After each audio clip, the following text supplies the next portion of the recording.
Pull on up a chair. You're at Camp Video Games, y'all.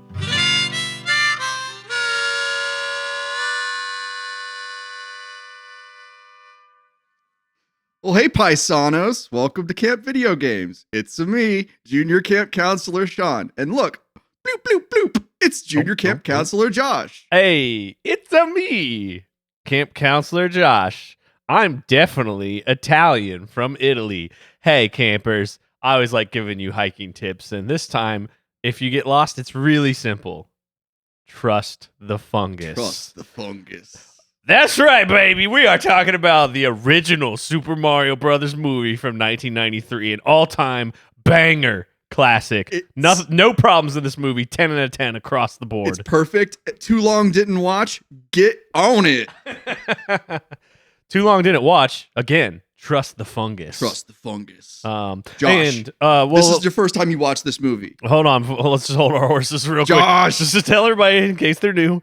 This is I don't know why anybody would be new to this episode, but this is Camp Video Games. This is a podcast where we talk about video games and their adaptations to other media. And this is like the mother of all adaptation. This is it right here. This is Ground Zero, Patient Zero. It's the River Delta. Whatever you want to call it. I don't know if this is the original, but it's definitely the moment that somebody took a big swing with a giant intellectual property and they missed. Someone took a giant rail of cocaine and wrote a movie technically so much based. Drinking. There was so many drugs. Okay, wow. Okay, 1993 Super Mario Brothers movie. Camp Video Games. Sean, Josh, it's us. We're doing this. We are both a little too excited. I've been chomping at the bit. And once we started our miniature series on the Super Mario Brothers franchise, if you haven't listened, go back. We talked about the first 3 games in the series for the Nintendo Entertainment System. And now we're here. It's 1993. You're at the movie theater. You're having a Mr. Pibb. You got a gigantic popcorn. That's Someone's right, eating a pizza for some reason. Don't eat pizza at the theater. That grosses me I out. don't think they had pizzas at the theater in 93. No, they snuck it in. Oh, okay. In their trench coat. There was actually 3 kids on each other's shoulders doing a little rascals. Now they've got those disgusting frozen Pizza Hut pizzas. Oh, those are atrocious. Anyways, yeah, I did not get the chance to see it in the You did not watch this as a ute. No. Like that you said ute and I said gibbous. So, Josh, you're a big time Super Mario Brothers, the video game. Big fan. time Super Mario boy. Yeah. It's just it was hard to avoid this movie. Where's their thinking with this? I don't understand why you didn't watch this. Okay, so definitely was on my radar. As a chibis. We would have been 7-ish. Yeah. When it came out in theaters. My best guess as to why I did not see this film until now is that the word about how bad it was so bad that it even reached the target demo. Let's say target demo question marks. This movie doesn't know who it is. It doesn't know who it's talking to. Of 7-year-olds. Like Mario Brothers movie 2023, which we'll watch later down the line after a few more episodes. That movie knew exactly what it was doing, who it was for, and it worked for, my partner's now 8-year-old, who is the target demo. Yeah. Loves that movie. Yeah. Loves Mario because of that movie. I have the intellectual ability of an 8-year-old. I'm ready to get into that movie. I have not watched the new, is that 2023 Super Mario Brothers? So 30 years after this masterpiece came out, starring Bob Hoskins, John Leguizamo. But I genuinely think, we didn't go to the movies much anyway. One of my earliest movie-going experiences that I remember was seeing the re-release of Return of the Jedi with all my boyfriends for my 11th or 12th birthday. That would have been 97. The special edition. We'd seen stuff probably like Toy Story, big kids movies. Mm-hmm. But I just genuinely think the word on how bad this was big enough that even I, as a 7-year-old Mario mega fan, was like, I'm good. I think that's how I missed it. That's completely understandable. And that type of word of mouth. And if you're in marketing, you probably know this, that word of mouth is the greatest motivator for people to support or not support something. this may just be a fake hallucination of a memory, but there's just something pinging in my brain of being in our fourth grade hallway, which was in the basement of the school. Hell yes. And somehow that's just aligning to seeing the Goombas in the trailers of the movie and being like, what the fuck is this thing? What the fuck is that thing? And Absolutely. that being enough to make me go like, I don't want it. It scares me. To counter with that, one of my earliest film memories at the theater is actually watching the Street Fighter 2, or it was just Street Fighter, the movie, the Jean-Claude Van Damme one. Mm-hmm. I saw that with my dad, and I ate popcorn while I was there, which is, I know it's like I'm such a risk taker eating popcorn at a movie theater. But I remember specifically later that day being so hungry and realizing that the only thing I'd eaten all day was movie theater popcorn. And I was like, Dad, what the hell? Yeah. It's funny because I remember just a few years after this seeing all the Mortal Kombat movies at the Dollar Theater. Oh yeah. Remember Dollar Theaters? I miss them. Dang, Miss them bring so them back. bad. I love those. But anyway, this movie, the Super Mario Brothers movie, 1993. So here's part of my problem with trying to review this movie is that on this podcast, what we do is like, even when one of us or both of us doesn't like a thing, we try to talk about the positives of it. And I definitely have positives to say about this film. But the general consensus across the board for like everyone involved in the making of this movie is that they fucking hate it. Josh, I've got and a that quote. Like, it's a miracle it happened in the first place because it was such a disaster to produce. So, Bob Hoskins, who plays Super Mario. I think I know the quote you're going to read, but go on. Quote, "The whole experience was a nightmare. It had a husband and wife team directing whose arrogance had been mistaken for talent. After so many weeks, their own agent told them to get off the set. Fucking nightmare. Fucking idiots." I thought you were going to read, I don't have the quote pulled up, but I read another article of a interview with him where they asked him, it was basically 3 questions in a row about sort of looking back on his career, about like regrets, things he wish he hadn't done, things he wish he could change. And his answer 3 times in a row was just Super Mario Brothers movie, Super Mario Brothers movie, Super Mario Brothers movie. It's honestly, that's a shame because Bob Hoskins is a wonderful Mario, which is their canonical name in this movie. I'm going to be doing a lot of just howling laughing. It's just like watching the movie where you're laughing out loud. You are screaming at the movie. It's such a fun movie. Josh, before you watched this movie, I asked you what you believe the theme of the Super Mario Brothers movie is. So I'll preface by saying I still don't know after having watched it. That's okay. We'll get through this. I recorded myself saying it, so if I'm really diligent, maybe I'll just put that recording in here because I'm gonna try to remember what I said. So I had seen trailers. I think like I don't know. I took a guess. Oh, and I also knew that this movie, I'm pretty sure, is the canonical introduction of a quote unquote Daisy as like Luigi's Princess Toadstool. Yes. Which is very interesting. That's like all I knew about this movie going in. The theme of the movie. I don't know. I don't remember what I guessed. It was something about like that it was going to be about like pushing fantasy out of the real world was kind of like my loosest guess. Interesting. Like I thought it was gonna be maybe some meta commentary about, and this is, I don't think video games were big enough for this at the time, but my guess was like, oh, it's gonna be like video games come into the real world and we have to push them back out. Oh, I love when that happens. I love when that happens in real life. Like Tron. Well, where you get sucked into the video game, but the other way around. Or there's some shitty Adam Sandler movie I'm forgetting. Oh, like that. Is that Oh, what was that called? What player? No, Not Ready Player No, One. not Ready Player One. Which is even worse. I heard the book's good. I don't know. It doesn't matter. Moving along. That was my guess. Yeah. Yeah. Okay. Obviously, the theme of the Super Mario Brothers is trust the fungus. No, it's actually through faith you can do anything. It's really just where like every time in the movie where they have to make an important decision, the Super Mario Brothers just say, "Well, let's just believe that the right thing will happen." It's all just, I mean, and it really is like a faith-based movie. It starts in a nunnery. Like it starts with a baby.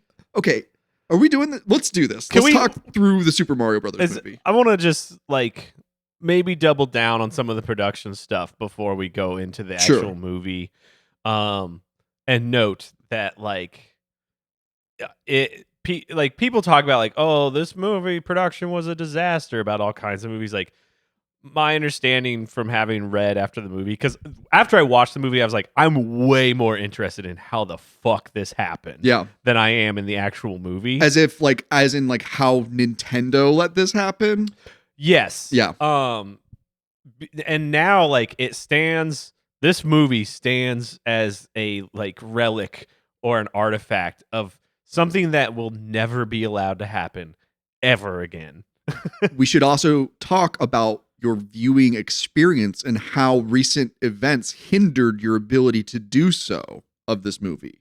Oh my God, yes. So, okay, campers, I have this film, this masterpiece. This should be in the Criterion Collection.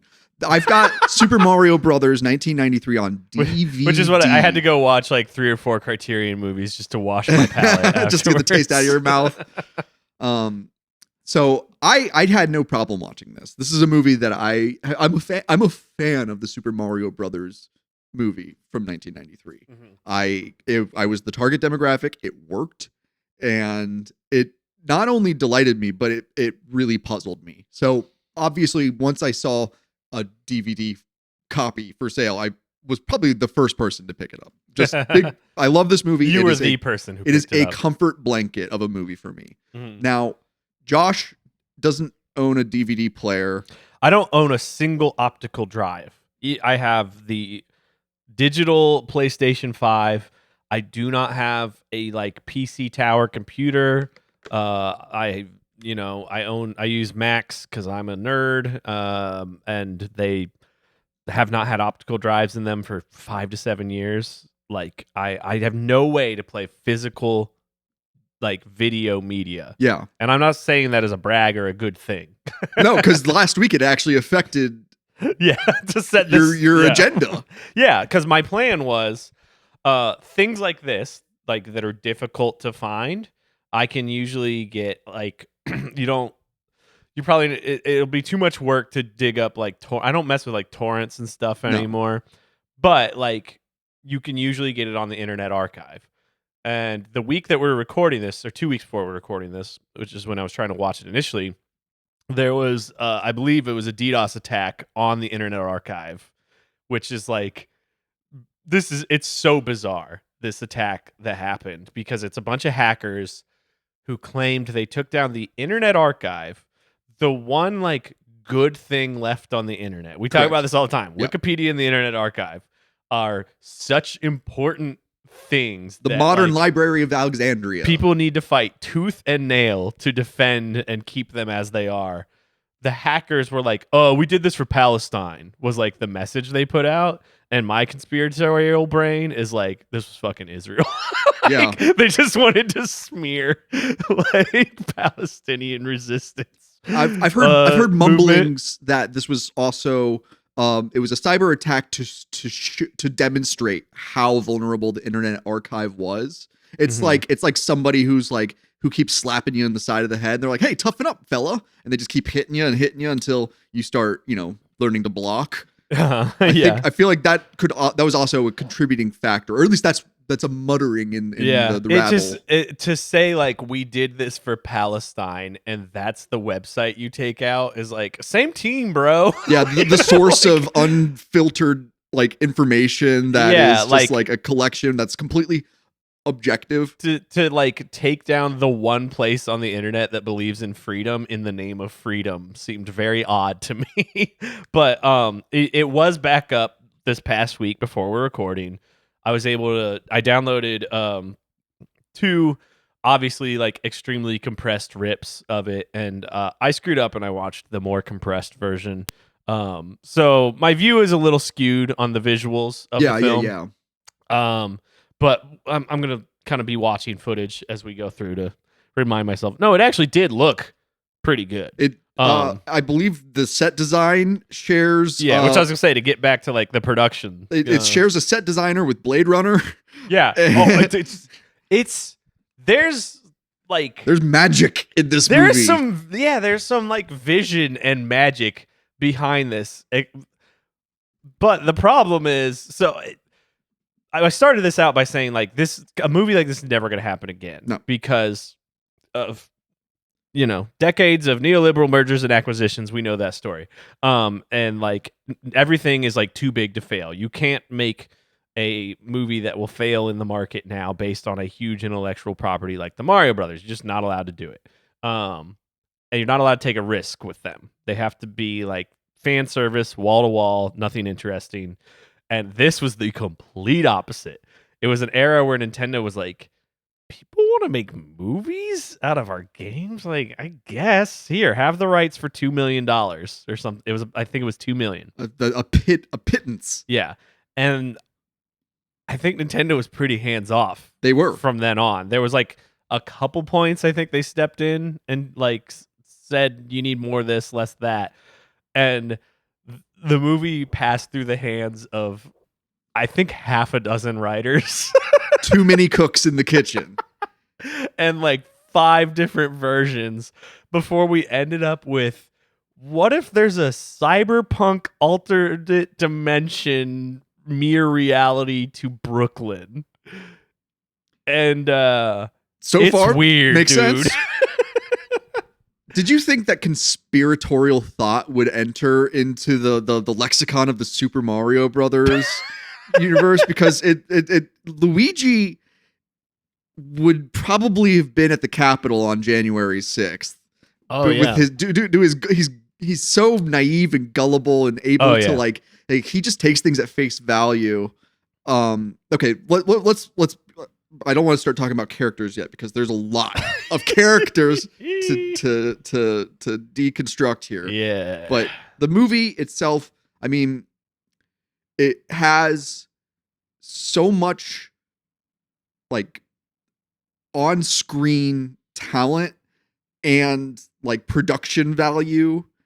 Oh yeah. That is like you can't argue with the fact that a lot of this movie looks very good for the time. Like they like radically like innovated certain like digital effects that like you can't like do that in 93 without it looking worse, except they did it. It's really bizarre. It's a landmark film. It deserves to be in a museum. There is a weird amount of like attention to detail where like in a flop like this now would be completely thrown out the window. Sure. There's a lot of like really good looking like puppetry, animatronics, set design, costume design, like some lighting design, which was harder to tell in my super compressed video. Yeah. No, the depth of field that you see in the Mushroom Kingdom. And like when you see these like city streets, and that's all like a set, obviously. And it's just like they made something that is like impactful and like it inspires like a young mind to say like, what am I actually looking at while I'm playing the Super Mario Brothers game? Because this is an early film adaptation attempt of a video game that you don't have conventions to defy yet. You only have a fucking wide range that's open to you, and you are the master of the domain, and they are deciding what is a film adaptation of a video game. Yeah, like I think that brings up a very good point about if this movie had any goal in bringing like the world of the Mario, primarily like Mario 1 with some Super Mario World influence as Yep. well.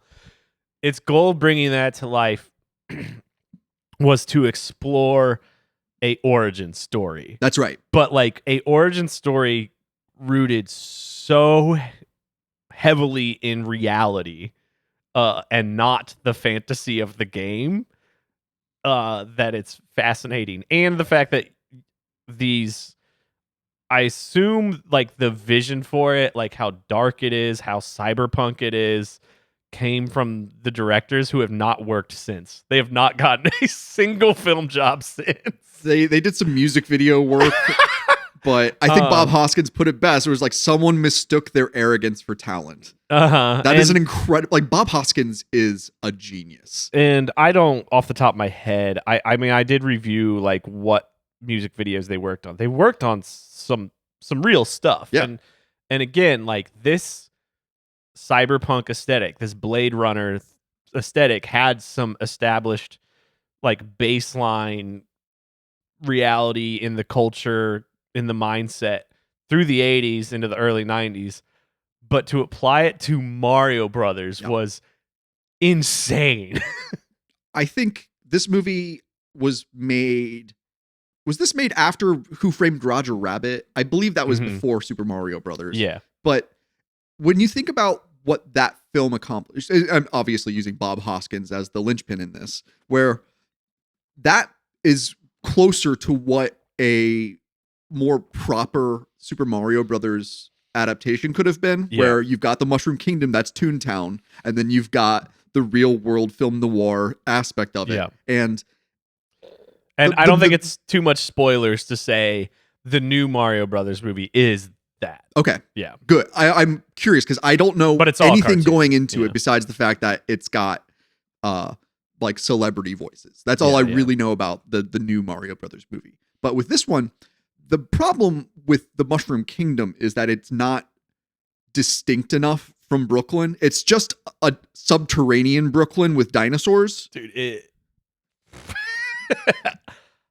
words fail me to describe what it is. But it's amazing. So you understand what I mean, though? Like, Yeah. where if they had followed the Who Framed Roger Rabbit route, where they have this very, very visually distinct fantasy world, and as that contrasts with the dark, gritty, you see New York in the beginning of the film, and it's most of it's like bright, sunny, those like beautiful Twin Towers, baby. and So just define anybody to come fuck with America. Two middle fingers giving the bird to the rest of the world right there, downtown Manhattan, New York City, baby. the second plane That'll come up hits. again. Oh, the Twin Towers will come up again. Second plane hits. It's like boop up boop boop boop boop boop boop boop boop. Josh, what's this movie about? What happens in this movie? So a meteor kills off. Wait, a meteor. Well, first off, Got narration by Homer Simpson himself tells us what happens at the beginning of the movie. Hold on one second. So Homer Simpson himself comes on in to narrate the beginning of the movie for us. They attempted to do like a sort of 8-bit aesthetic as they describe like what happened to the dinosaurs. A a meteor giant kills most of them, but it's makes following a new reality. some logic where a giant meteor strikes Earth, wiping out dinosaurs, except in Brooklyn, where that was the impact point, and this meteorite tore a hole in reality, creating an alternate dimension that the dinosaurs were zapped into,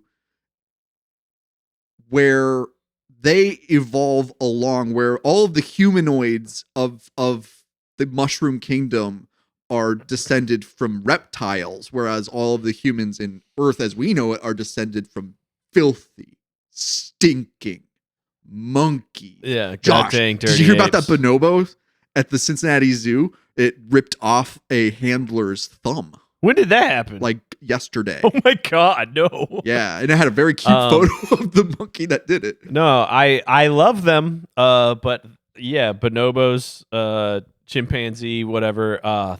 They're extremely violent. Yeah. You need to respect their space.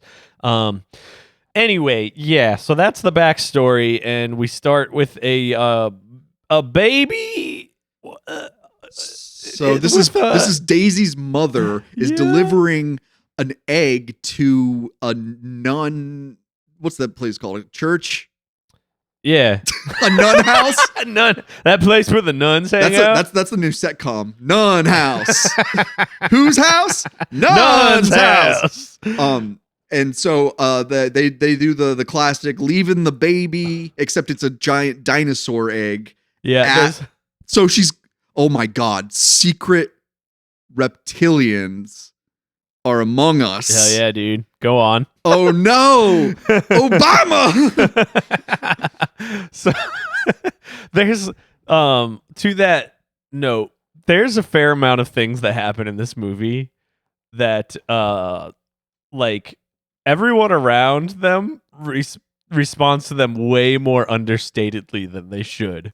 Like these nuns witness a shield around an egg open, and then a human baby is born out of the egg, and they're like, well, I guess we'll raise this baby. Yep, absolutely. And that's that. Well, in reality, the Pope would be visiting Brooklyn to like make sure Right. that this like miracle is documented and he gets credit for it. Yeah, like this would be the whole movie right here. I know, they just Where yada did this yada egg yada baby- it. there's a lot of yada yadaing of very fantastical things that would just like, I don't know, really, really fuck up people's whole world.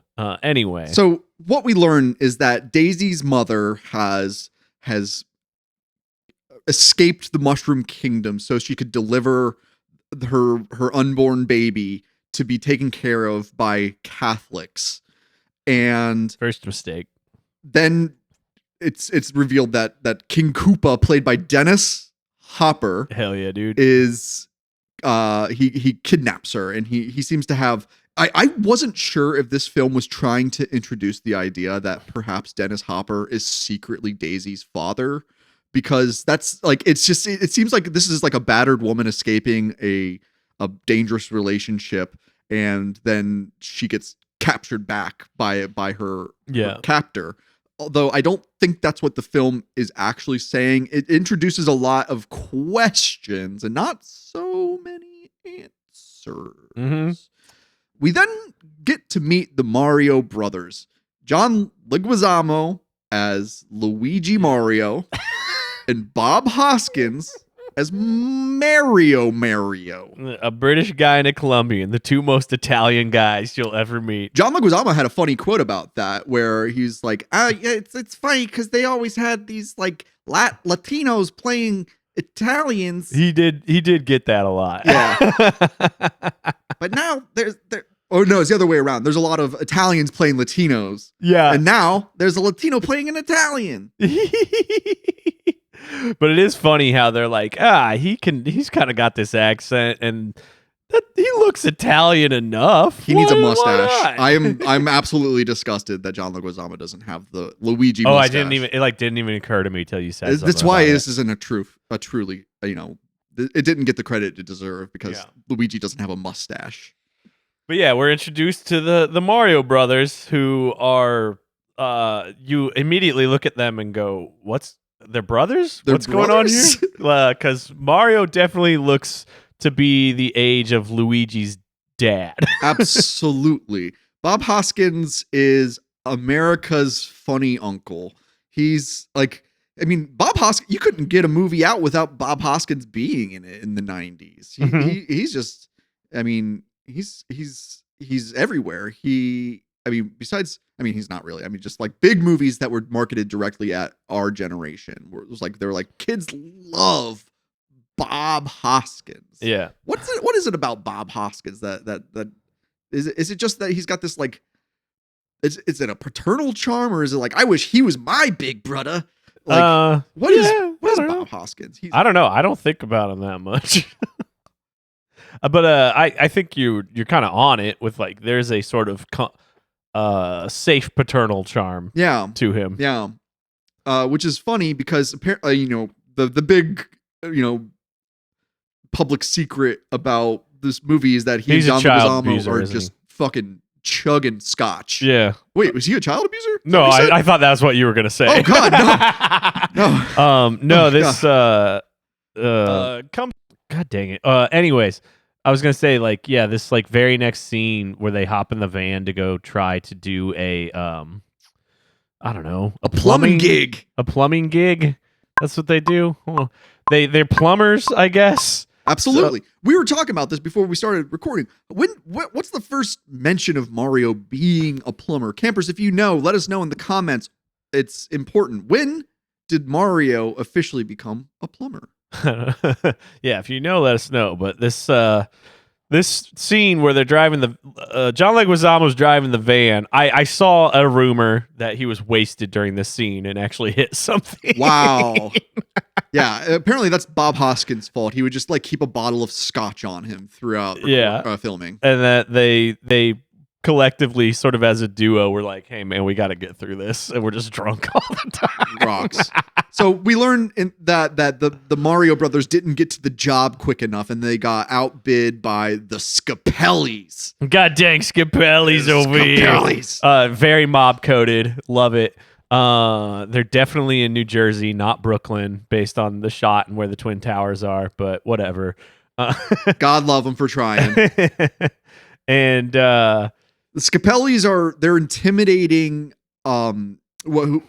It's Daisy. Okay, Daisy is an archaeologist or a paleontologist who is leading an excavation of dinosaur bones in Brooklyn. Yeah. First of all, I want to say this portrayal of the Scapellis, it's anti-Italian discrimination, I tell you. They just work in the waste management. What's he do? Waste management? Real estate? Anyway, yeah, so we're introduced to Daisy at this dig site, this NYU student dig site. And what do you know? The child born out of a dinosaur egg wants to be a paleontologist, archaeologist. And the whole world's got Jurassic Park fever right now. Yeah. Although, did this come out before? I always ask. I think a little bit before. I think it was like a few months before. Well, they knew that was going to be a hit. Or I guess just America was real interested in dinosaurs. I was way into dinosaurs. I was super into dinosaurs, but it was definitely because of Jurassic Park. And obviously everybody else in the world was as into dinosaurs as I was. So the mob is intimidating Daisy, telling her that they're going to essentially fuck with her dig site because it's interfering with their construction gig. Mm-hmm. And then we're introduced to, is it Spike and Iggy? Spike and Iggy. Oh my God. These guys are a hoot. I love it because they are dog ass in this movie. Their character design is uncomfortable to look at. Their like acting is dog shit. Their lines are dog shit, which is really the core of the problem. I don't want to knock the actors. Sure. Like, well, I think lines were being written like the morning of. They were actually improvising. I saw like there's a quote where they talk about they were improvising a lot of these lines. Yeah, so it's their fault. I saw one interview quote that somebody said like, "Oh, I stopped prepping my lines because I'd show up and they'd just hand me something different. Yeah, so like, why even bother?" But anyway, Iggy and Spike. I forget the actors' names. One of them is I know him best from Do the Right Thing. He's like the good white guy Italian brother. Yeah. In the pizza shop. The other guy, Fisher Stevens. I don't know anything about Fisher Stevens. He plays almost like this exact same character in terms of like his role in like a hierarchy. He is in Succession. He is like one of their I think he's a lawyer, but he's like sort of like a member of like the family trust. Okay. In Succession. He's like one of their like secretarial lackeys who's like second in line to the family. But he was like, born to play a lackey. Yeah. And like he has the exact same energy in this movie in spite of being a wildly different tone and character. The people making Succession, they're like, guys, we've got a big get. We've got Fisher Steve from the Super Mario They, like, Brothers. They like pulled a clip from this when they're like picking actors. Like, look at how good he is at being a lackey. So we learned that there's a whole slew of missing women in Brooklyn right now, and that's because Spike and Iggy they're trying to kidnap the princess, but the princess is in another castle, so they can't find her. I was later in the movie, I was aggressively trying to count the Italian babes on screen. Oh, to God, be like, it's great. To be like, were they clever enough to make exactly 7 of them that got kidnapped, and then Daisy would be the 8th? That's so funny. It's like one of the weirdest details they decided to pick up. The princess from the is in game. another castle. She's in Is another to borough. justify. This is what I was talking about earlier. Like, it's about like doing all this weird justification about like, why would the world of Mario 1 or Super Mario World make sense in the real world? Yeah. And this is one of those things that they're like, oh, because the Koopa kids were kidnapping women, but they didn't know how to differentiate the looks of human women, so they were kidnapping the wrong women. It's like, why is that the detail you decided you needed to justify? It seems like they don't know how to identify human women. They're like, is that her? They're like, yeah, that's her. She's a woman, right? She's got 2 legs, 2 arms, 1 head. Yeah. Like those are the only things that they're actually looking for. It's wild. It's funny. It's good stuff. They're dog shit in this movie, but it's like the physical comedy and like the bumbling, non-threatening antagonists. That's a comforting child movie kind of trope that works for this. So they're looking for Daisy because Daisy is wearing a piece of the meteorite that struck the Earth, that killed all the dinosaurs except for the Koopa progeny. She has the meteorite, and it is the link to the portal between the 2 dimensions. Obviously. Now, my question is, if Daisy's mom delivered Daisy in the egg with the meteorite piece, how did she and King Koopa get back to the Mushroom Kingdom? Because the portal needs the meteorite piece to open. So, cinema sin. I'm sorry. I hate literally doing that. could not care less. However, this might be a good point to note that I was. This is me really stretching for fun. Yeah. I was getting whiffs of Chrono Trigger. You've lost me, buddy. So Chrono Trigger, there's a pendant that allows you to travel between time, dimensions, whatever you want to call it. If you beat the game at a certain point, then the ending, spoiler alert, for a difficult, rare, hard to find ending in Chrono Trigger from 1995 is the reptites from like 65 million BC or whatever will be the species who like won the day, and when you go to modern times it's all reptites. Like, that's the ending that you can get. I didn't know about that. So it's like a ending of Chrono Trigger is like what Koopa is trying to do in this movie. Interesting. Like, that's Koopa's goal, right? Well, obviously Chrono Trigger was inspired by the Super Mario Brothers movie. Well, that's why it was so this funny movie changed everything, buddy. What's to think about? Like, and obviously that's like basically like Planet of the Apes but reptiles. Yeah. Anyway, but it was fun to be like, oh, this is like Chrono Trigger, dude. So I don't know. Anyway, Mario and Luigi meet Daisy. Oh, Luigi's got like a meet cute with Daisy. Yeah. Like, and they I don't know. He sees that she looks troubled, and Luigi's a helper, and he's also like immediately smitten with her. And Mario is like the best wingman of a brother. He's trying to get his gives brother him all right. of his lines for him. Yeah. And Mario, so they go to dinner. Oh my god! And we get to meet Daniela. Oh my god! Mario's wife, girlfriend, fiance. So smoke show. I don't use that word often. But god dang, there are some smoke shows that just hang on Mario in this movie. It rocks. Oh yeah. Oh, there's 2 notable just women. Smoking in his hot life. Italian women all over the place in this movie. This movie knows its type, I guess. Because when you think Super Mario Brothers, you think like Carmela Soprano, right? You think like these like hot mob wives. Yeah. But also hot though. Don't get me wrong. But yeah, I was just dying anytime they showed Mario's girlfriend or whatever. I was like, dang, Mario is wifed up. No wonder they. Well, it's also funny to be like, why did they make this a love story for Luigi? Because instead of Mario and Princess Toadstool, I guess. Do you think it was like the casting happened and then they're like, well, we got to make the young guy get the girl? That's a good question. I mean, Samantha Mathis, who plays Daisy, she and John Leguizamo, they're a handsome couple. If you see them on screen, I would cast them as romantic opposites. I feel like they've got a nice energy between them. I would say it would. I mean, if you cast Mathis as Daisy, I can't see Bob Hoskins hitting on her. Right. Like, it would feel weird. It would feel weird for sure. I don't know. I mean, Mario. Mario seems to be living kind of like an innocent, like, bachelor lifestyle where he takes his best girl out on a Saturday night, but like he like walks her to her door. We don't want to see Mario get his dick wet. You know, I do not want that. And I think having him in this role where he's just like the the perfect boyfriend in a Italian American relationship. Yeah.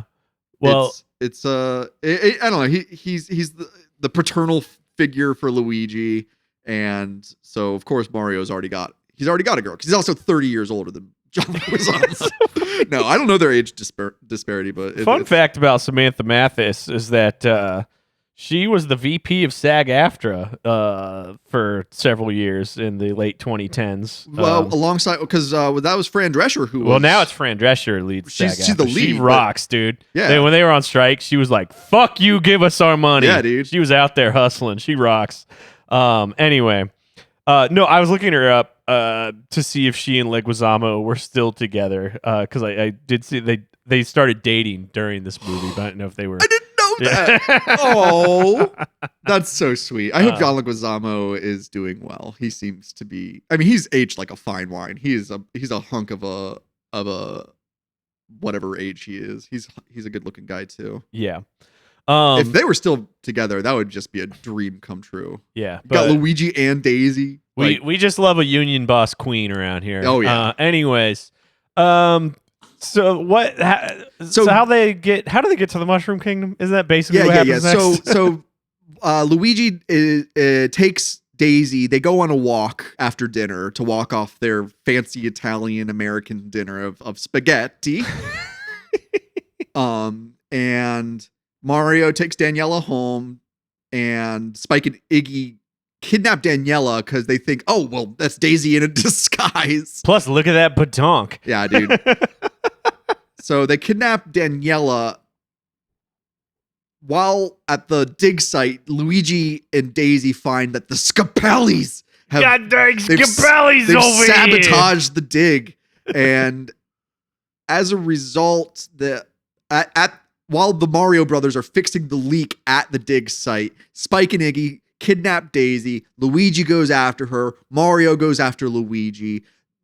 They find the portal, which looks like well, it's funny actually. Earlier in the movie, Luigi does that what's that, like that pin thing? It's like a block of pins toy that you put your face into. Yeah. And it like makes the indentations. That's basically what the portal looks like too. I feel like that's actually some brilliant cinematography. It's called foreshadowing. Yeah. And but they see that Daisy is talking through a sand wall, so Luigi jumps through it, and then Mario goes through it as well. That's what transports them to the. I think I might need to eat crow for a second about the location of the dig site, because as they revisited it at sunset, the sun was setting behind New York City, which would imply they are indeed in Brooklyn. Hell yeah. I think. I don't know. I don't know. I hate New York. Anyways, so yeah, they end up in the Mushroom Kingdom somehow. It doesn't matter. Or no, yeah, they never go down a pipe to get. Oh, they go through a pipe, buddy. But like to transport to another world. That's a little disappointing. Yeah. Uh, Well, of course, when they're in the Mushroom Kingdom, they don't know that it's the Mushroom Kingdom. And I don't know if they ever officially call it the Mushroom Kingdom, but no. it is the Mushroom Kingdom because there's this fungus just growing everywhere. Dude, I think the fungus was another thing that like I just have vague memories as a kid of like being weirded out by that. Somehow it worked its way into whatever footage or trailers I could see of like, oh, it's just like weird, like it's just sticky and gross. Oh, it's everywhere. disgusting. It's disgusting. There's like just snot all over the place. Yeah. Well, okay.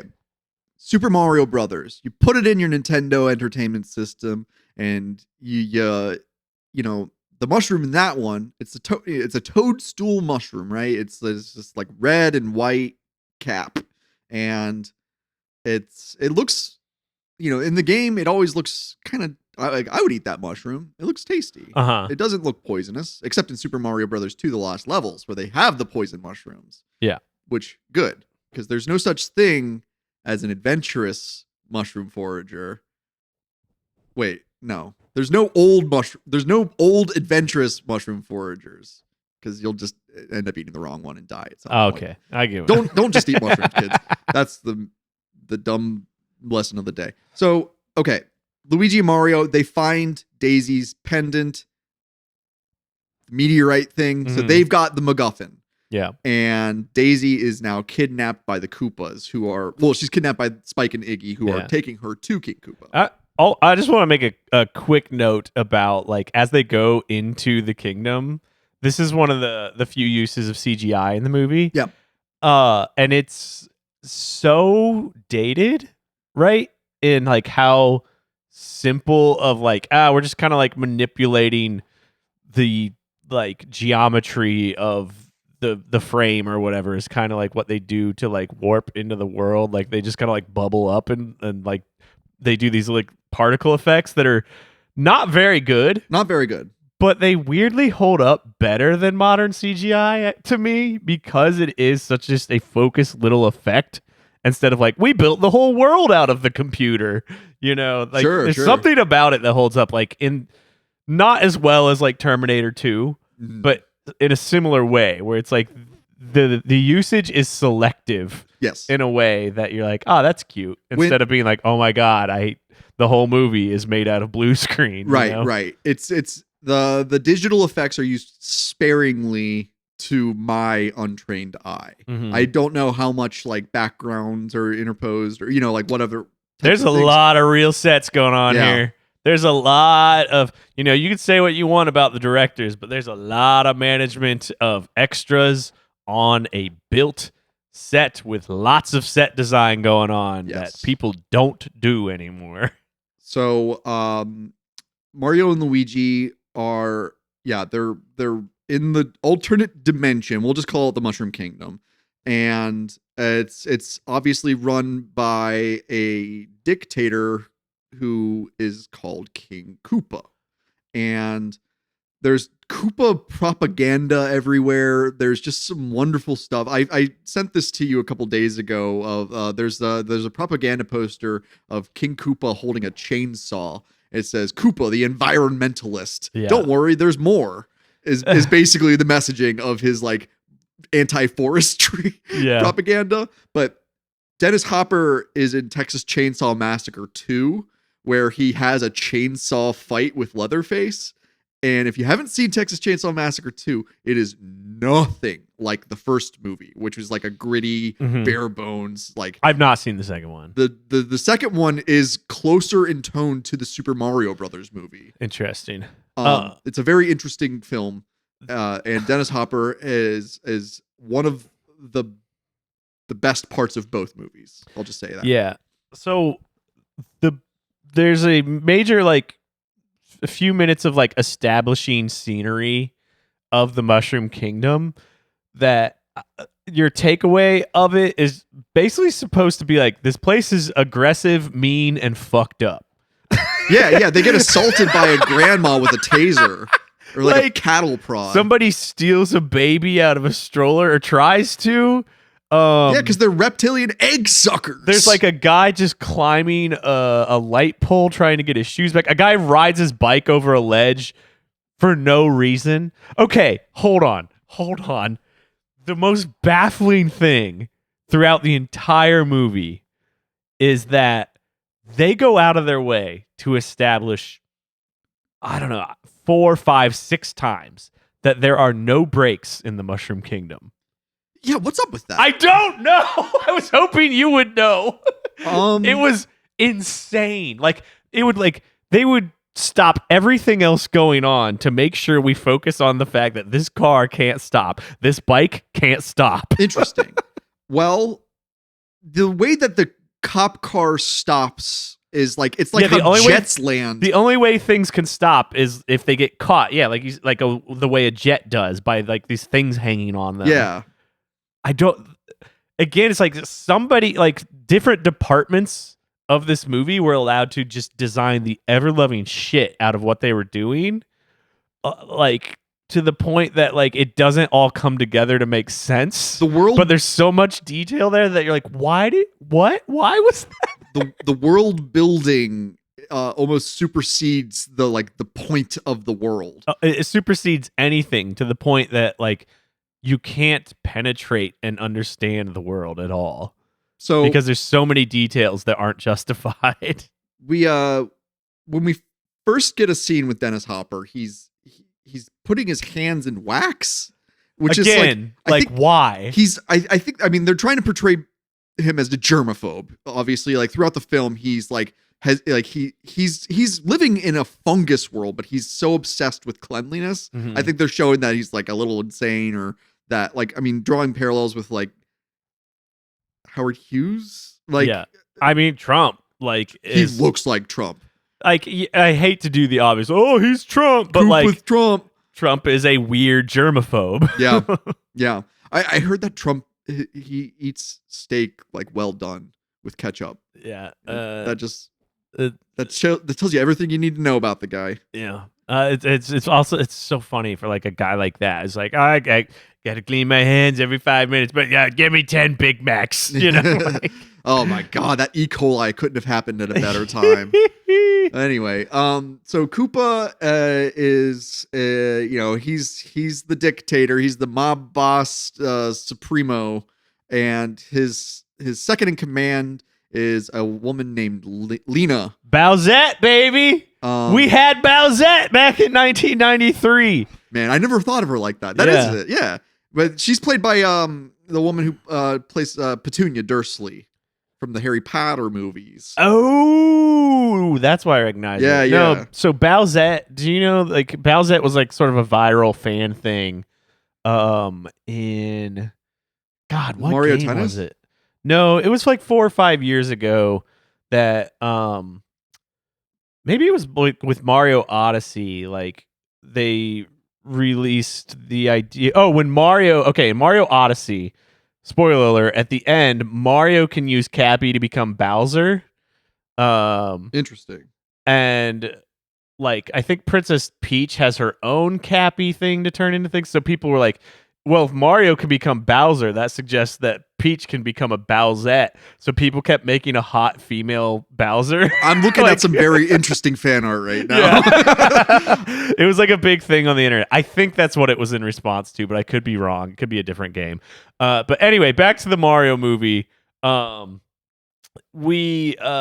I'm still looking at Bowsette photos. Yeah, great. jerk off to that for a minute. But Mario and Luigi are, they're on the streets and they get robbed by what is obviously the giant fish from Mario 3, Big Bertha, personified by a black woman who wears spiked red clothes and has like flight shoes. I don't know what you call these. They're like, it's what gives them their like super jump ability. Yeah. It's like, this is why the Mario brothers are jump mans. Yeah, it's another one of those things of like, oh, let's justify. And so we see these rocket boots that are very prominently featured in the scene where they get robbed by Big Bertha on the streets of the Mushroom Kingdom. Sure. Koopa York or whatever. Yeah, Big Bertha's played by Francesca Roberts, and Yeah. she seems, looking through her filmography, she had a big run on TV. She was Yeah. a TV actress. Well, we're gonna need to stop recording now because a video game thing with a black woman on woke much. Canceled. Too woke. Which is actually like, I don't know. I think that is a kind of an interesting like casting choice for like the role this character plays. I was like, I'm kind of into this. Big But, Bertha, like is a sexual icon. Yeah. Like she is like absolutely like. There's a very sexy scene later with her. You could say that she's played for laughs, but I'd say that she's played for the fellows in the back. Yeah. You know what I'm saying? Yeah. And while I know Lizzo is canceled, if we remade this movie, she's like got very Lizzo sexual energy. Empowered. Which is the thing Lizzo is canceled for. So maybe Yeah, that's she's a not little good. too empowered, maybe. Anyways. Speaking of canceled, yeah. So, okay, Big Bertha steals the meteorite piece, which is the whole reason that Koopa wanted Daisy. Daisy had the meteorite piece. The brothers, Iggy and Spike, steal her, but they don't get the meteorite piece. So Koopa's not getting what he wants right now. Although it is suggested that he like wants the princess as much as he wants the meteorite piece. That's like what like sets him and Lena against each other later in the film. And now that they've lost the meteorite piece, the Mario brothers are like, they meet Toad, played by Mojo Nixon. Oh, we love it, Who folks, don't we? I just listened to, I listened to the Mojo Nixon's first album, and I listened to the demo that he sent in for this film of the song that he sings. And I gotta say, man, he basically pitched himself because the original musician that, according to the article I read, they wanted to get Tom Waits to play. God, that would have been amazing. Toad, but Mojo Nixon was just like, "Listen, man, I'm a discount Tom Waits." they're like, "Well, we are spending a lot of money on other stuff, so let's just get this discount Tom Waits." Yeah, but I absolutely love Mojo Nixon as Toad, because so Toad, we know Toad from the games as Mario and Luigi's like little sidekick, or maybe like the princess's like aide or servant. I don't know. He's always like, he's a little mushroom boy. And in this case, he's got a spiral cut into his hair. He's so like those punks you always see with like an out of tune guitar and like a underfed pit bull who are just like busking, singing the worst fucking song you've ever seen. They like that's Toad in this movie. They like all want to like sing like Hank Williams songs, even though they're like wearing like it's like Gigi Allen. Yeah. And just like imagine the smell of the worst house show you've ever been to. That's when you realize what the butt flap is for. Like, is that they just shit with their pants on. I forgot about the butt flaps. The butt flaps. And like, and then they're gonna have a TSOL patch and GBH and the Exploited, and they've all got the same taste for some someday reason. They're gonna jump trains. Yeah. They've got a banjo with 3 strings. Yeah, they're like, hey, I just want to ride the rails, man. Hey, man, can I borrow like everything? It's so funny to me that's a guy that still exists. Like I can go down, a mile down to Ludlow here, and I'll find that guy. Oh yeah. He's there 24/7. He comes in different forms, but he's always there. Yeah. Crust punks. Usually they're trust fund kids that are just trying to pretend that they're not trust fund kids. Bless their hearts. Anyway, that's Toad. Speaking of trust fund crust punks, listen back to our review of the 2018 Tomb Raider movie where we talk about Lara Croft. That was a fun series. I like the Tomb Raider stuff we did. So Mario and Luigi get arrested for being plumbers. Because the cops, they arrest Toad for singing an anti-Koopa song. Yeah. What was it? Ain't got no water anywhere. The food is bad, and so's the air. Ain't got no what else? The ain't got no resources. We're in a stupor. It's all because of the evil King Koopa. Now I kind of wish the Toad had been played by Bob Dylan.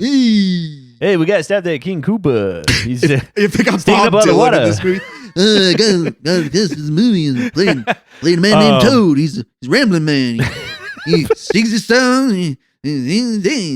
But the lockup is, again, like, there's just so much confusion about how this world works, where they add in these weird little details just to make sure it's just weird here. Yeah. Well, Josh, did you ever see Max Headroom? This is what the original, this is what the directors got known for. That's what we should have mentioned earlier. They created Max Headroom. They are the Max Headroom people, and I'm not thanking them for it. Yeah. It's such a weird visual style. It's almost like on par with like Terry Gilliam's like Brazil. It's like purposefully uncomfortable. Yeah. Which is the opposite of the Mushroom Kingdom. Yeah. Everything is beautiful and round and cute and soft and fluffy and like.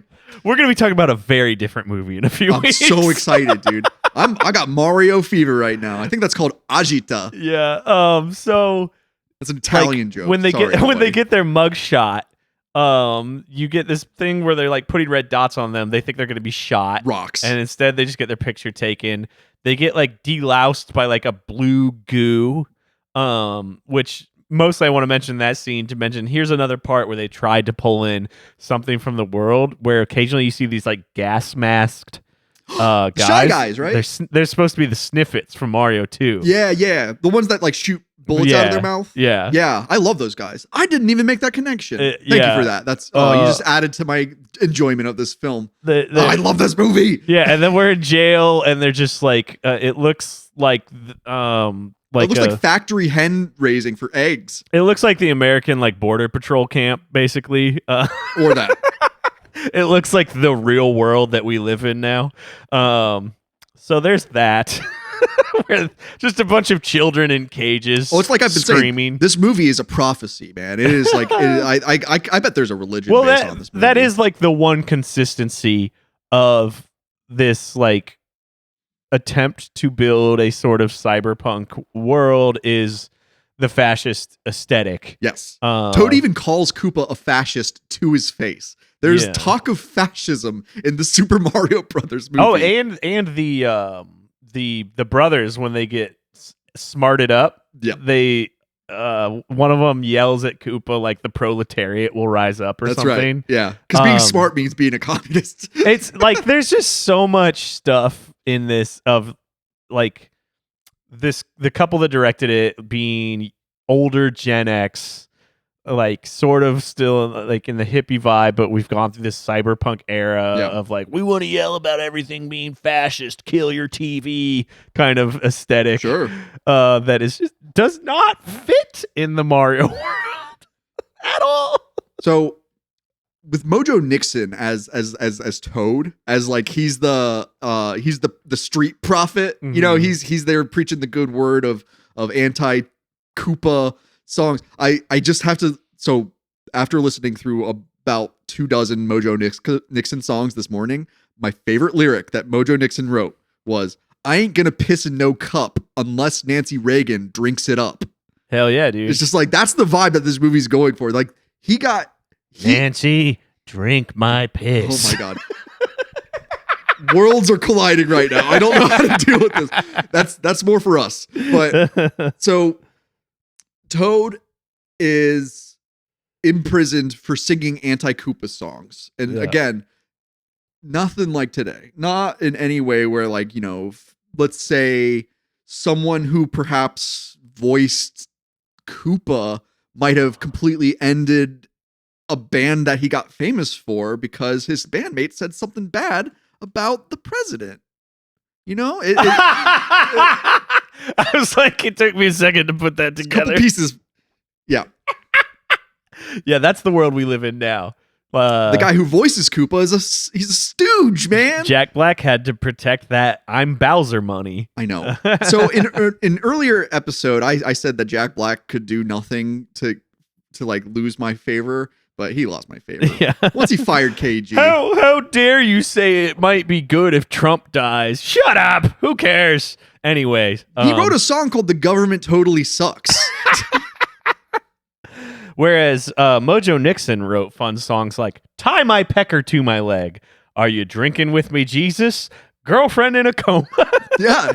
He's an artist. He's saying what we're all thinking. wicked, man. He did a cover of "Love Me, I'm a Liberal," Phil Oakes. Every white guy who fancies himself a leftist folk singer has to do that one at some point. Anyways, Is that the same guy that did Eva Destruction? Phil Oakes? Yeah. I have no idea. Tell Wait, me over and over and over again, my friend, that you don't believe Maybe. we're on the eve of destruction. I don't know. My Phil Oakes knowledge does not go super deep. I've got one or two records, but anyways, So the Mario Brothers are arrested, but then King Koopa presents himself in disguise, quote unquote, as a lawyer. And he is basically, he's just trying to get the meteorite piece. He doesn't care about the Mario Brothers. He only wants the meteorite piece because his main plan, because every villain's got a grand scheme, is to combine the worlds and to send in his Goomba army with their de-evolution guns. Well, they'll turn all of the human beings of New York back into monkeys where they belong. And then the reptiles would become the dominant species on the planet. yeah, we could use a little more like focus on like the goal of this being like we deserve the resourced world.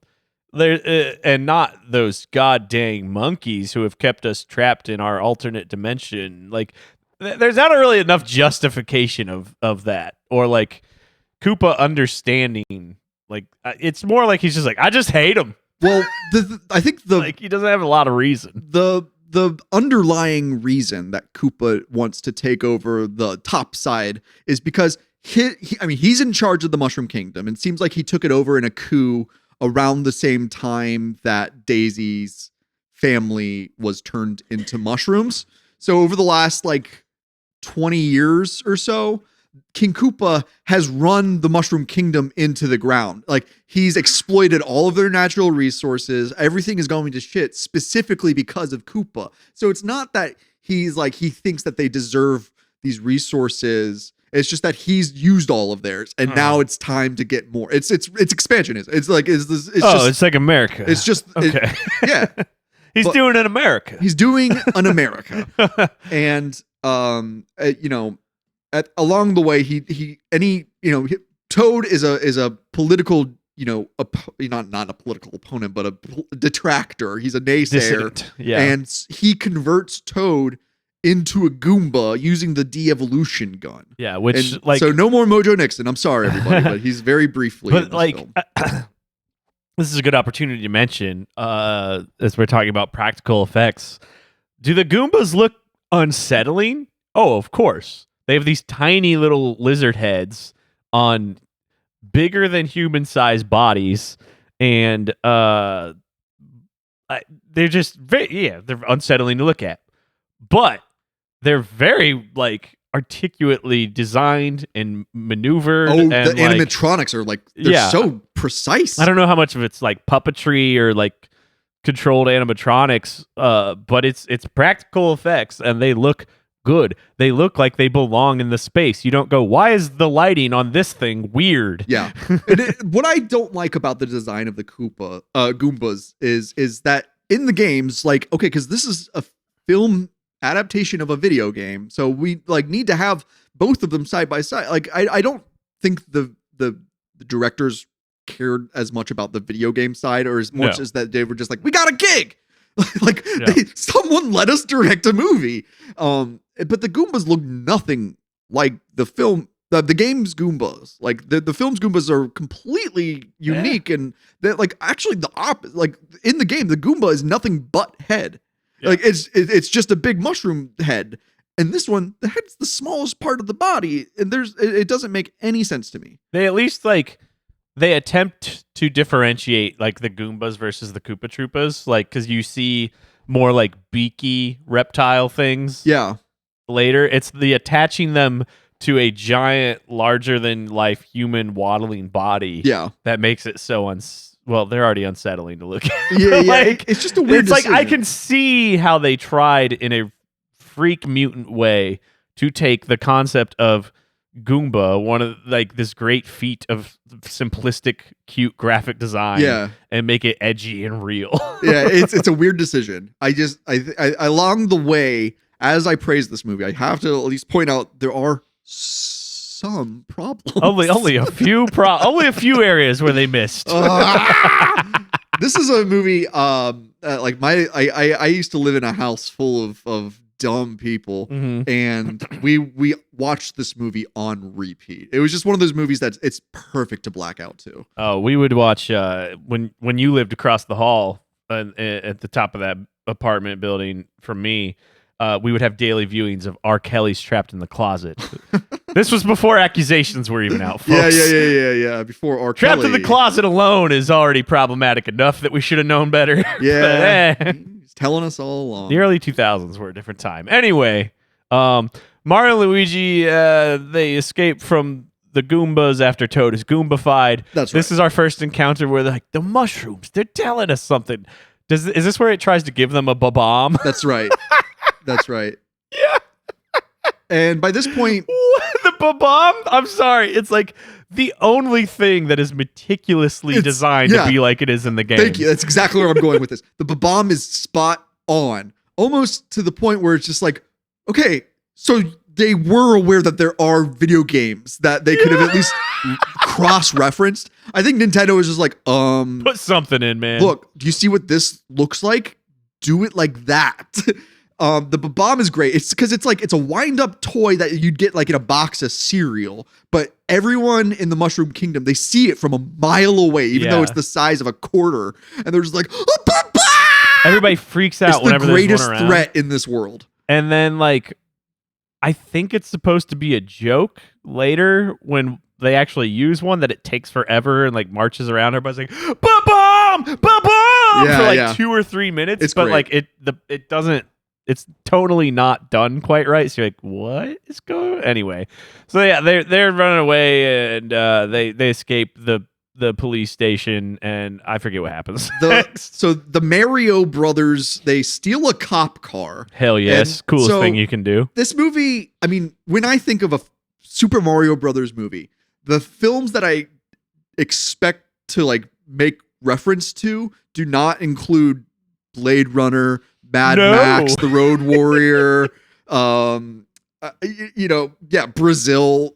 There's so much strain there. I mean, so the Mario Brothers steal this like not steampunk, but cyberpunk post-apocalyptic police car that seems like it's more military than police, but it's like There's like some like Verhoeven vibes in here too. Oh, like absolutely. RoboCop, Yes, Starship definitely. Troopers. a cautionary tale about techno-fascism. Yeah, And that's not what I expect from the Super Mario Brothers movie, where it's like I thought we'd be talking about maybe like like I don't know, what are even are like some like folk tales that you could like equate with Super Mario? Like, what is Super Mario Brothers? It's just like this fantasy that's like Jack and the Beanstalk. yeah. Saving a Princess. But yeah, I think Jack and the Beanstalk's a good one. Thanks. Yeah. So the there's one reference to video games in this movie, and that's when when Luigi is able, when Mario's like, how'd you figure out how to drive this fascist cop car? And Luigi's like, it's, the one good thing about sitting on your butt and playing video games all day. Yeah, which is a It's really like- funny line to force in there to be like, just remind the audience, by the way, we detest you. By the way, video games are a waste of time. Yeah, we hate you. I like your idea for this movie before you saw it, that it was going to be more like the real world interposing with the Mushroom Kingdom. I mean, and technically that is what's happening, but like the video game world versus Yeah. this dinosaur Hollow Earth thing that we've got going on. Yeah. I just want to note, like, in the car chase scene, we get another example of, oh no, the cars don't have brakes, as like one just like flies through and Yeah. like blasts. It's never explained. This It is a happens 4 or society 5 that times. has no brakes. All gas, no brakes, baby. All gas, no brakes. Exactly. Like that's what Koopa's done to their society. This would have made sense if it was post Super Mario Run, which was Nintendo's attempt at making a mobile game that Yeah. was basically just Flappy Bird but Mario. Yeah, I remember that. Where he can't stop running. He can only jump. Anyways, yeah, I remember watching the movie and noting during this like car chase scene that like, wow, they really put their whole ass into like stunts and pyrotechnics for a police car chase in Super Mario Brothers the movie. That's right. And the fire, What? there's no fire plant, but there are Fire cannon flamethrower things? cannons that shoot fireballs, not like continuous stream of fire like a normal flamethrower would, but it's a fireball. And the only way that you get it is if you know how to shoot a gun. Yep. Mario's not really a gun person. No. Does he ever use gun? I mean, he uses No, a- that reminds me of the legend goes in Donkey Kong Country 64. the banana gun. Rare wanted to just give Donkey Kong a straight up gun. Hell yes. I And- remember this. Yeah, and Shiggy was like, dude, you can't give a Nintendo character a gun. And they made it a coconut gun, and that's how they got it Coconut approved. Yeah. That's And so Diddy has a funny. peanut gun. They don't use any like real guns in this movie, right? There's there's those the- flamethrower gun There's things, right? there's the fireball guns, and then there's the de-evolution guns, which are Nintendo Super Yeah, NES yeah. Super Scopes. which I loved. Yeah. Oh yeah, that was cute. a great addition for sure. But anyway, they escape the Koopa York or whatever by going through a tunnel into the desert, and then the snot catches them. Just really disgusting. Makes you never want to eat anything fungus based again in your life. Yeah, the way for sure. this the mushroom fungus protecting them is portrayed. Because like the mushroom to Mario in the games is like the mushroom is to Mario as the spinach is to Popeye, right? Yeah. It's what makes him big and strong. So eat your mushrooms because it's Mario eats his mushrooms. This is how parents talk to their kids. Well, Mario ate his Yeah, mushrooms. Popeye ate his spinach. Why don't you eat your spinach? And in this case, there's no mushroom consumption, even though you can make the cheap joke that this all looks like I ate some wrong mushrooms before I watched the movie, but there's no consumption of mushrooms. There's only the trusting of the fungus.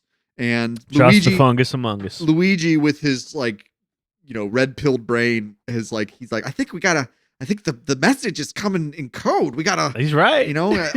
I started listening to this guy Jordan Peterson. Yeah, so I don't know, the mushroom catches them, and then we cut to Koopa taking a mud bath with a snake in his Bowsette something. Yeah, Lena and Bowser or Koopa they're taking a mud bath because that's Koopa even That's says just like how it be down here. Koopa says, you know what I like about mud baths? They're clean and dirty at the same time. It's like, okay, God, his lines are Koopa. insane. Yeah. And his deliveries are equally insane. You can tell he has no concept for what he's saying or why he's saying it, but also there is no rhyme or reason to his dialogue. Was Dennis most of the Hopper time. in Waterworld? I think so. So he was in two of like the biggest L's of the 90s. Yeah. And then he did Speed right after this. Oh, Speed rocks. Yeah.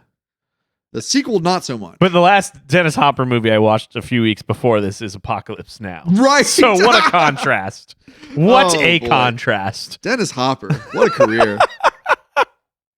He's the perfect villain. And he kind of reprises this role in George Romero's Land of the Dead, Oh yeah. where he plays the corrupt politician mob boss who stops at nothing to get his way.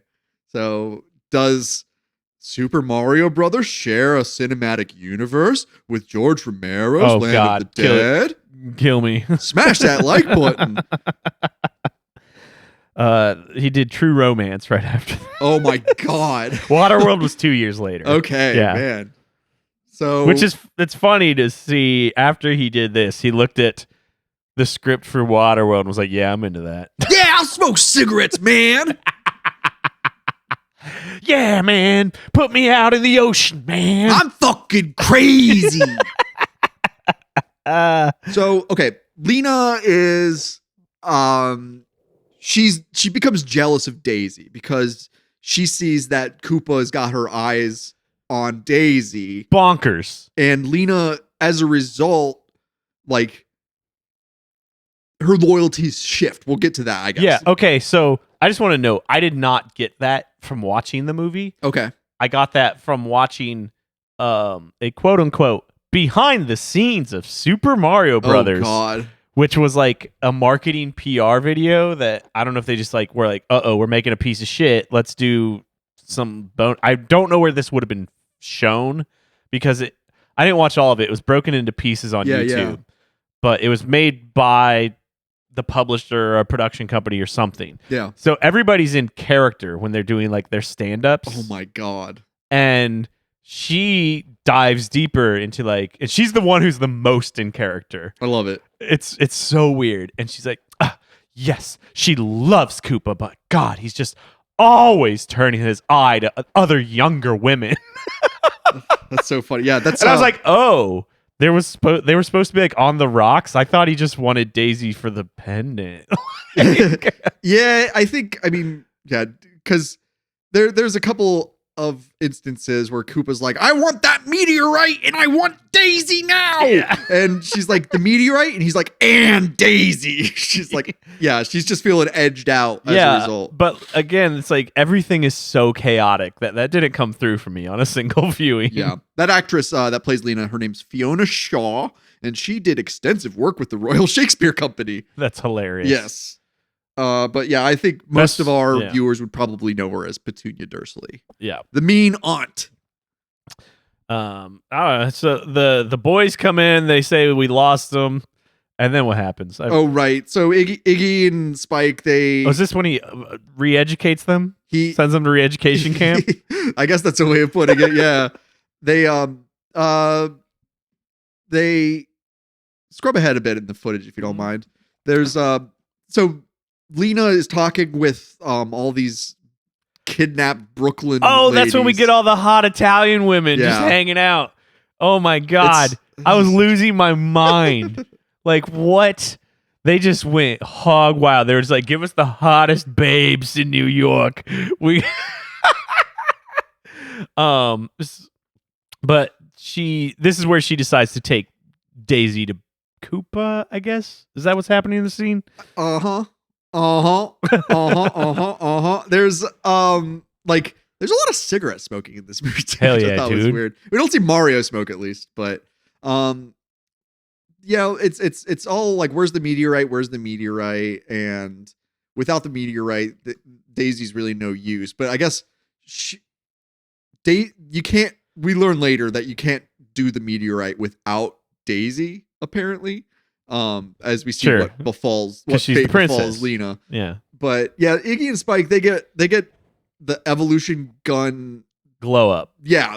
Instead of a de-evolution gun like they did to Toad that turned him into a Goomba, they use the evolution gun, which turns them into like non-stop quipping, like semi-intellectuals. It's uncomfortable for me when they're on screen. I do not like that. They should have been animatronic goofballs. Like, this is where they these are two like that should have been like, you know how like in the Ninja Turtles movie, the original one, like when Raphael goes into like, when he's like, I'm gonna go see a fucking movie, and like then he like dresses up like a quote unquote human. Yeah, and it's just a turtle wearing a hat and a trench coat. Like, that's what Spike and Iggy should have been. It's just that kind of like good. That like not well hidden, but like, you know, obviously not from this world. Yeah, it would have made way more sense because they are human beings that have evolved from reptiles, yes, but they are still humans, and they should be able to identify Daisy very easily because she is also. She's also a reptile human. So they would be like, oh, there she is. She's right there. Like, she looks just like one of us. But I'm not trying to pick apart the logic of this film, but there are a lot of discrepancies. Oh, really? You say there's plot holes in this movie? But so the next scene, again, this is where I was sort of like missing the plot of Bowser's also being weirdly sexual about Daisy. Yeah. Because she's in like classic Princess Toadstool at the time, pink. I was like, oh, she got her Toadstool glow up. Yeah. I didn't think like, oh, she's being prepared for Koopa. Yeah, she's being groomed. As Bowsette comes in with this dress showing off her big badonk. They just really like... weird. The way they sexualize the women in this movie is fascinating to me. Yeah. Because they're all like women like our age, other than Mathis a or little whatever. younger. Like they're all like closer to 30s. Like it's interesting. So this movie, in one of its many revisions, it had like hyper sexual themes in it. And there you can see a little carryover from it when Luigi and Mario do that famous scene. It was like, "What's your name?" Luigi. Luigi what? Luigi Mario. Yeah. He was like, "What's your name?" Mario Luigi. And it's not Mario. We're brothers. So that cop, when he's talking to them, there's just like a high heel stiletto and a woman's leg like in the shot of him talking to them. That's some wild. carryover where there was going to be a lot more like hanky panky in this film. So crazy. For the game based on the movie based on the game that's marketed to 8-year-olds.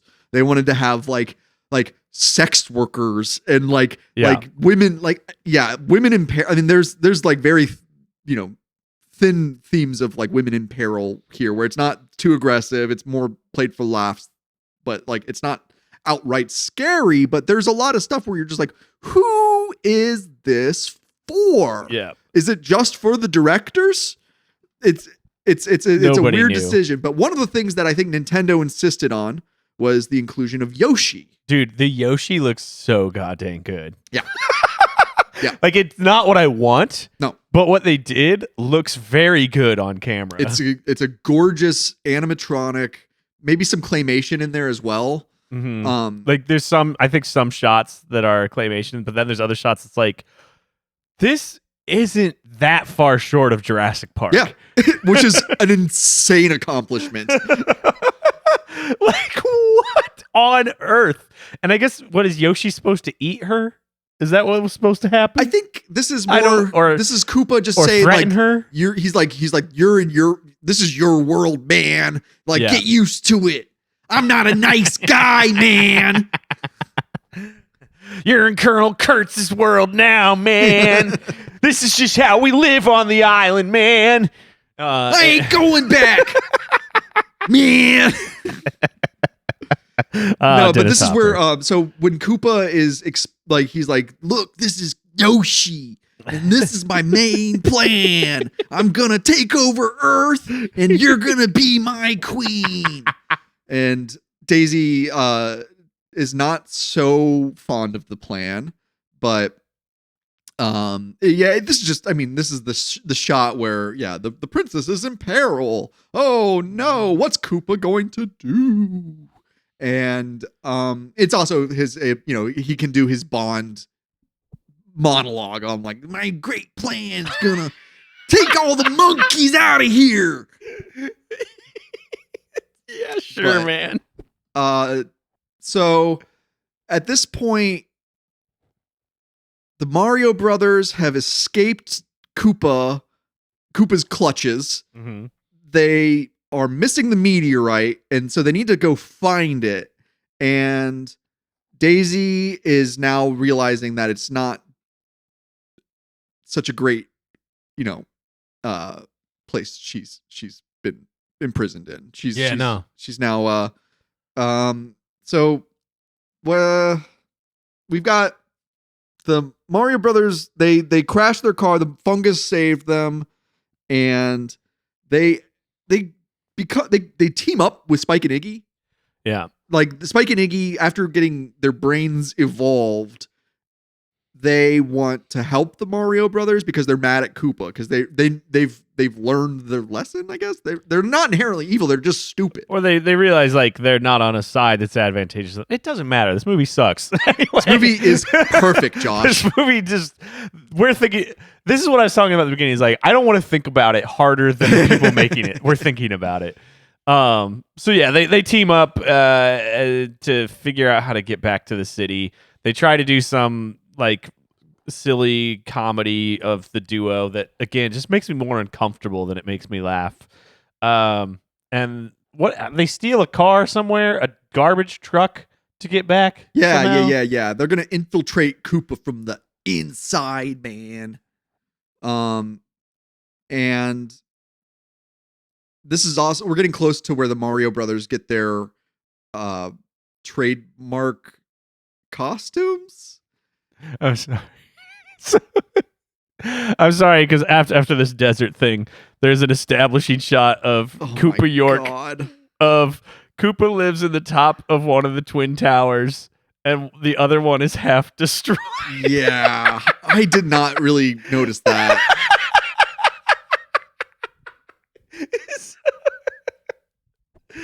And this was this before or after the first World Trade Center bombing? I don't know what year that happened. 92 or 93. Anyway, Woo. Daisy's befriending Yoshi as they're penetrating their way back to the city. Interesting I gotta choice look up of words. So we learned that Daisy's a vegetarian, which is fine.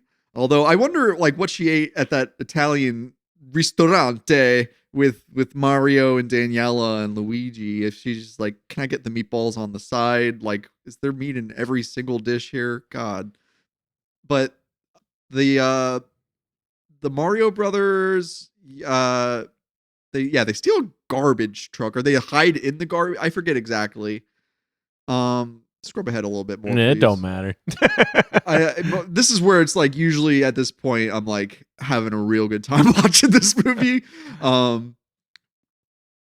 Yeah. Oh my gosh. Yeah. Those They masks. steal That's the such a Sniff It good masks. Such a good pick.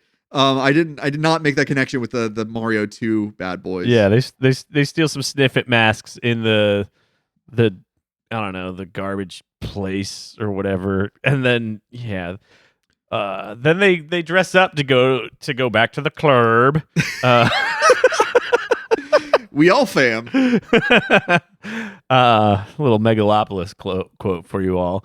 To find Big Bertha. Yeah, that's right. That's right. And- Man. Sorry, just because I had it on the screen. If you're watching the YouTube, part of the establishing shot of the club, aside from lots of shaking asses, is a car just ramming into another car because they have no brakes.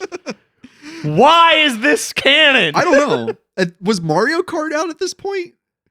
I guess You've got brakes in Mario Kart. Yeah, I don't know. It's a weird decision. That's where I'm like, I got a lot of good history from like poking around at production videos and people's YouTubes, but like, I really wanted that piece of oral history of like nitty gritty. How did we choreograph the dance to the dinosaur, which is the next thing that happens? Get on the floor. How did Everybody we do the dinosaur? How and why did somebody decide that none of the cars had brakes and they had to be stopped by these cable like jet systems? I'm doubling down. That It's this crazy. is society, all gas, no brakes. That's right, baby.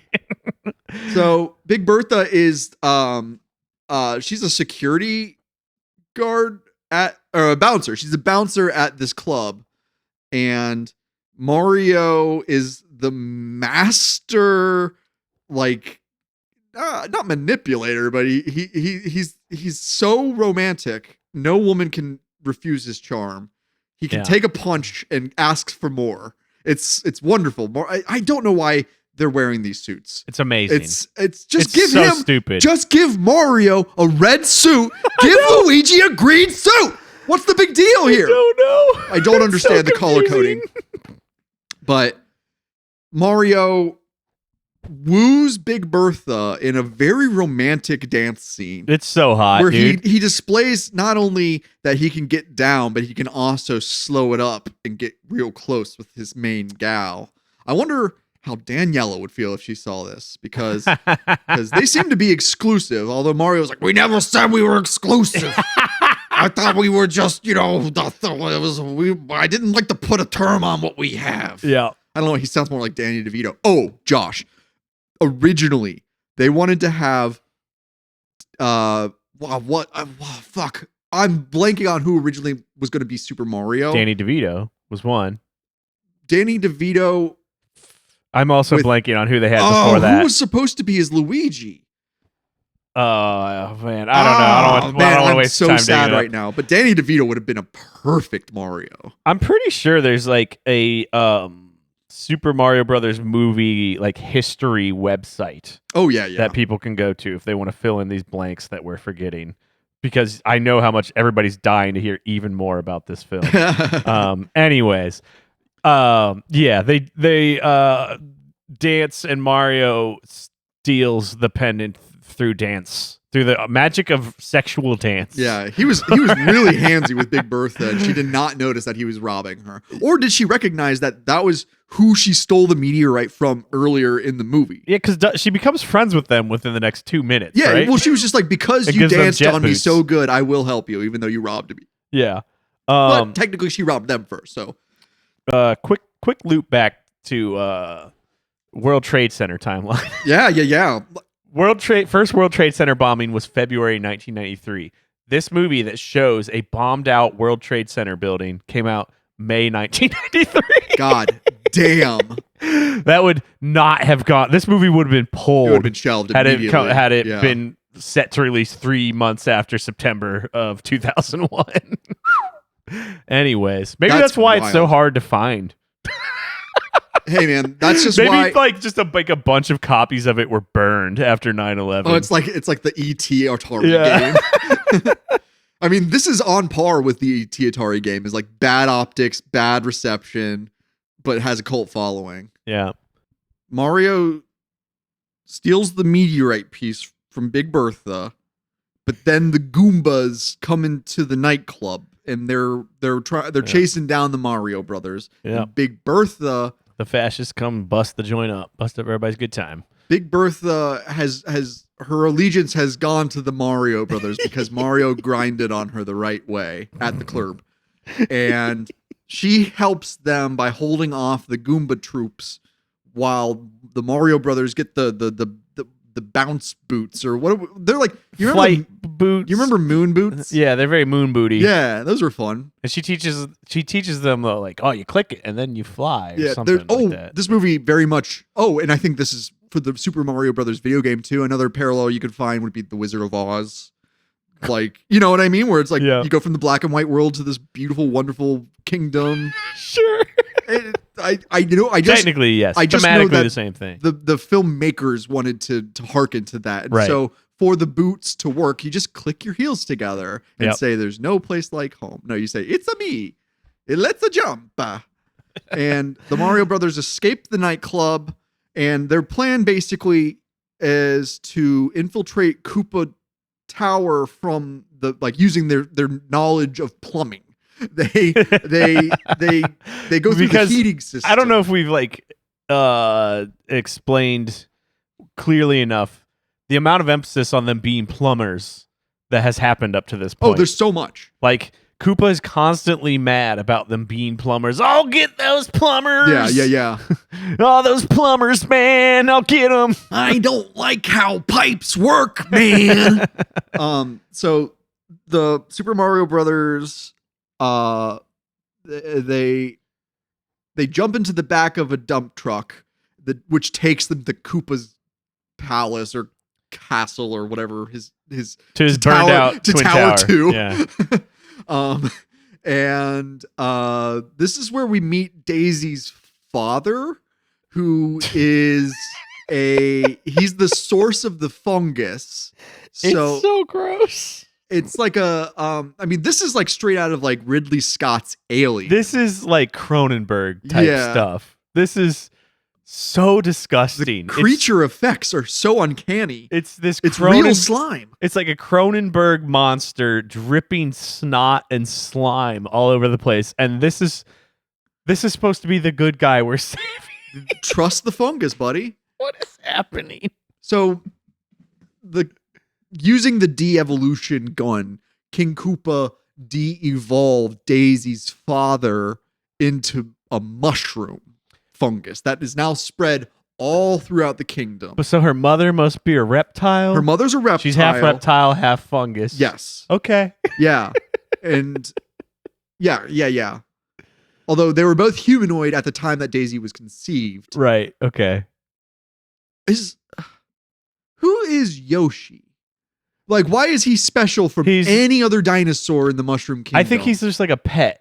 He's just like, Koopa was like, I'm just going to completely de-evolve like a baby to the point of being an actual little T-Rex. What if Yoshi is Daisy's mom? I'm not thinking who's of that been hard. de-evolved. It's in my head, man. Point is, Mario and Luigi storm the Twin Towers through the miracle of plumbing. Yes, they freeze all of the heating ducts. They turn all the heat off, and for some reason, like we're getting imparted, like we're like Mario is full of like little idioms about like you take care of your tools and your tools will take care of you. Like he's got all these little plumbers tips because like I don't know if this movie was There's a lot of emphasis on the tools. The Plumbers Guild might have had something to do with this film. I'm not certain, but they're these I don't think these are Union boys. I don't know. So the Super Mario Brothers suit up, and but their secret handshake is like they always do this thing where they put their hands together and then they like flex their middle fingers. It's kind of weirdly intimate. I it's like when you can hold hands with somebody without it being too intimate, but once you lock fingers, that's when it like the actual tenderness is like it's there, baby. But yeah, we're 2/3 of the way through the movie. We finally get classic red and blue, green and blue Mario Luigi as they storm the capital of the Twin Towers. They get in an elevator that gets occupied by Koopas and what's the other one? The Goombas and Koopa Troopers. Yeah. And Luigi's plan is so there's I forget who sings it, but there's like an old German like kind of oompa like love song that's playing. It's like like a polka. They rhythm. like hypnotize them with a polka somehow. Luigi starts shadow maybe that's dancing. supposed to be the music box that puts Hammer Brothers to sleep. My God! Again, there's just like they pick random details that they're like, "Oh yeah, this is where we're gonna draw source from the game." That's so dumb. Yeah, no, it's really stupid. I'm so happy right now. This is great. So,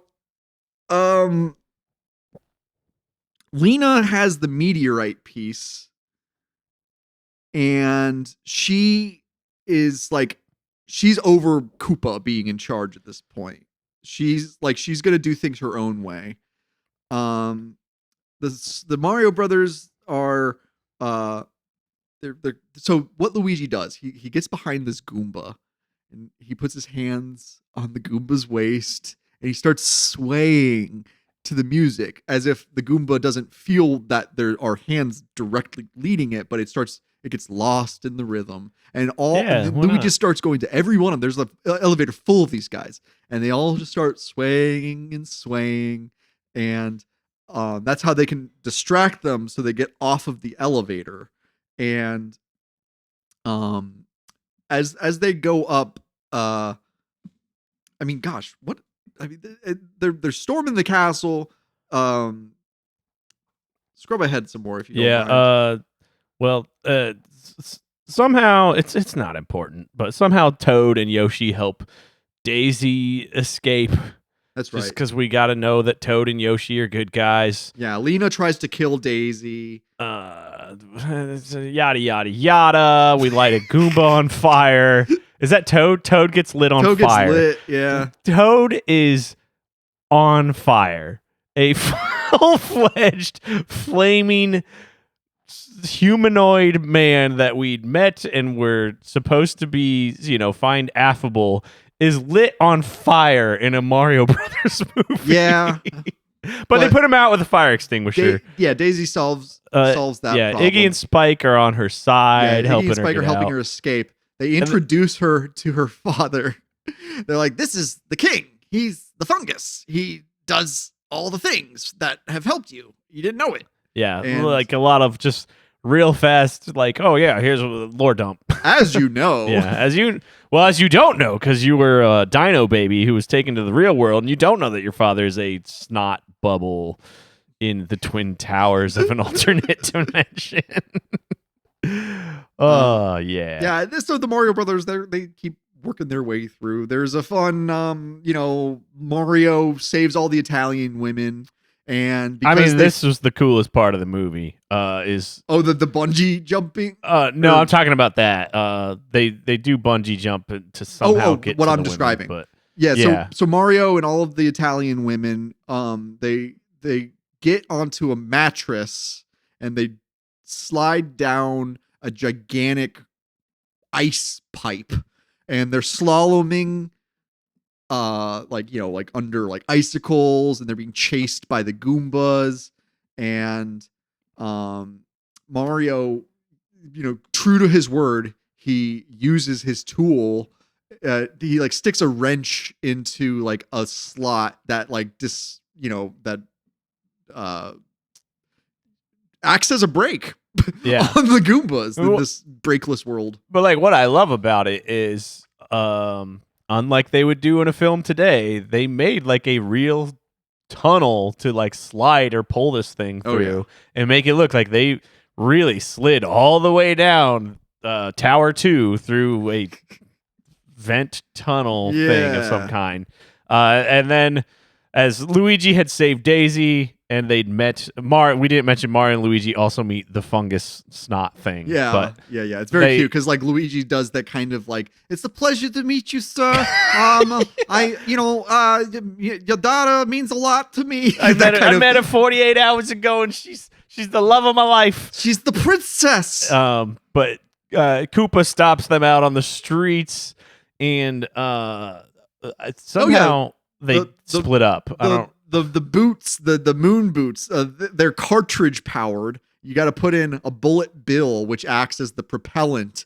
It's like like old tractors before they had like the modern like battery start for tractors. You used to take a 12 gauge shotgun shell without any like projectile in it. It'd be like a blank basically. Mm-hmm. But you put that into the engine block. There was like a specific like model where you basically started the tractor with the shotgun shell. So I feel like they're getting inspiration from that for how the boots work. Because the bullet bill, another like from the game like design, they didn't stray from it. Yeah, which is another like the bullet bills and the bombs are the only two like true to form like video game cameos that we see in this.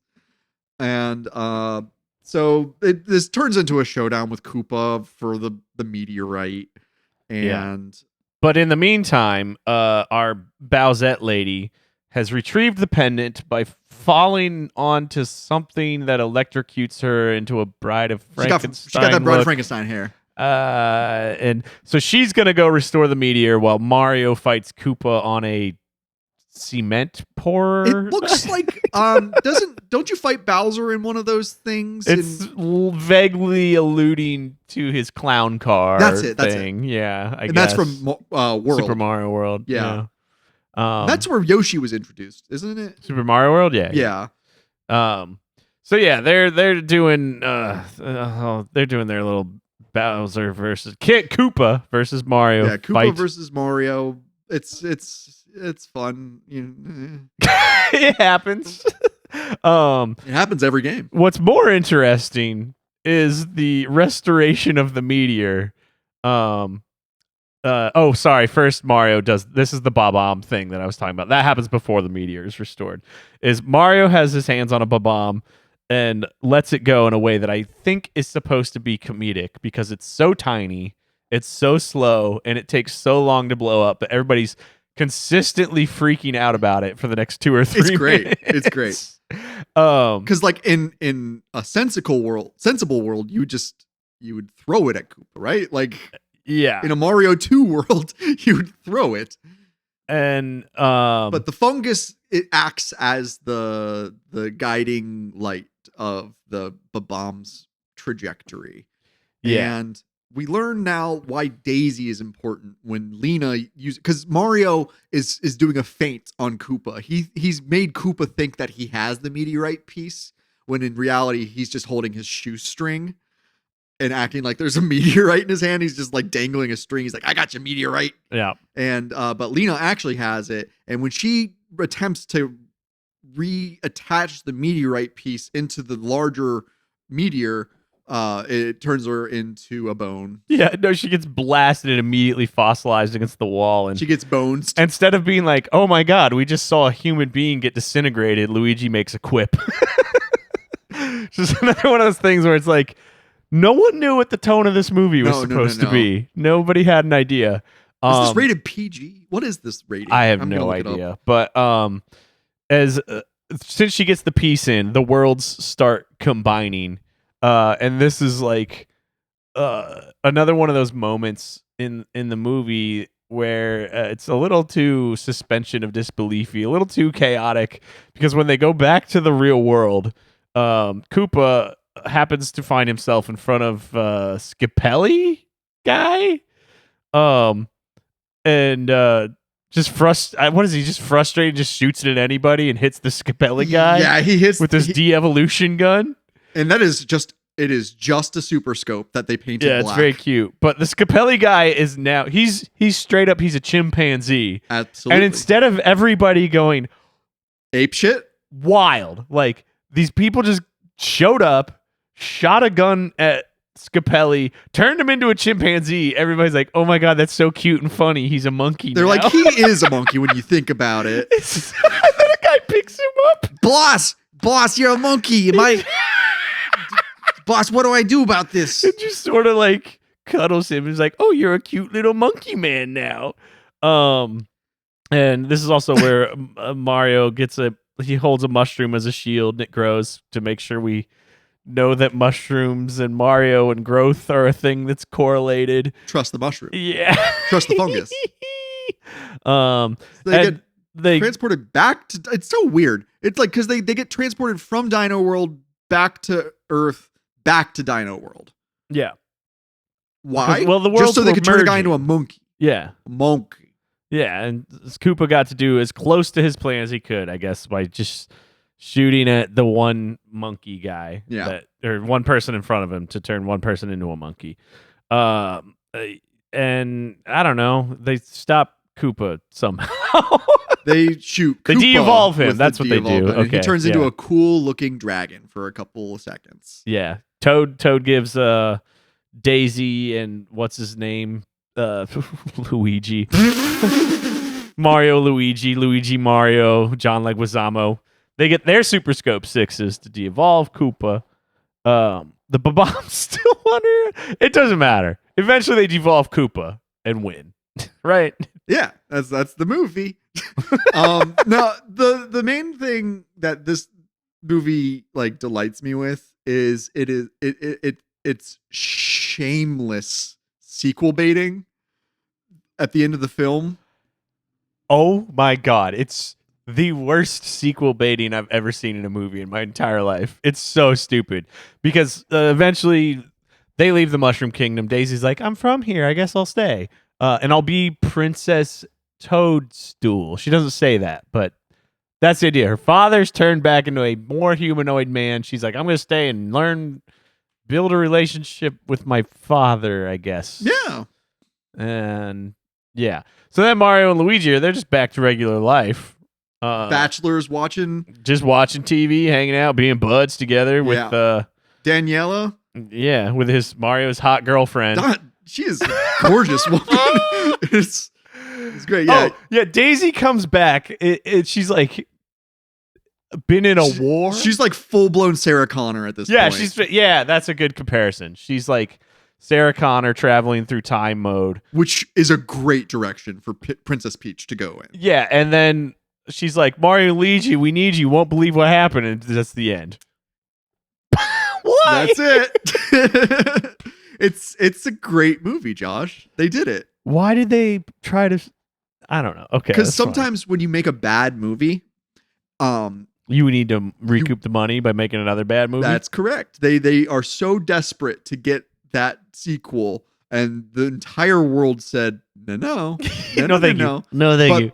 Josh, there is a full script for Super Mario Brothers 2, the movie. Heck yes, and it's insane. It continues this world. Yes. Can you give me like a 30-second synopsis? If I do, I will black out. I can't do it. But it's something I recommend. Gang, go find the script. It's easy to find. There's also a comic book version of it as well, and it's a fully realized sequel to the Super Mario Brothers movie, all fan made, and it is weird stuff. Weird, wild stuff. Oh, I didn't. I thought you meant like a studio had thrown it together. No. Okay. It's what could have been. It's I think the best way of looking at it. Yeah. And good Lord, can't think of a better way to hit the halfway point in our Super Mario Brothers discussion, because we talked about Super Mario 1, 2, and 3 for the Nintendo. We just talked about Super Mario Brothers 1993, starring Bob Hoskins, John Leguizamo. Now, what are we playing next, Josh? What are we doing? Yeah, since this was a follow-up through Mario 1 through 3 and Super Mario World, which we didn't play. We've played enough of it in our life. But there was the Mario Brothers movie did it just come out last year, 2023? 2023, yeah. And also in 2023 was the return of 2D Mario with Super Mario Wonder. That's right. Which is, I probably mentioned in the previous episode, it's tied in the top 3 of my favorite 2D Mario games. That's incredible. Everything you love about 2D Mario has been refined to a very, very, very pristine polish in that game. And I love it to death. And I'm happy to chat about it next week. And then we'll talk about the new movie. That's exciting. So, campers, if you like what you heard, go over patreon.com/campvideogames. You can listen to us talk even more exclusive content over there. Legend of Zelda animated series commentary. Anybody? That sounds pretty good to me.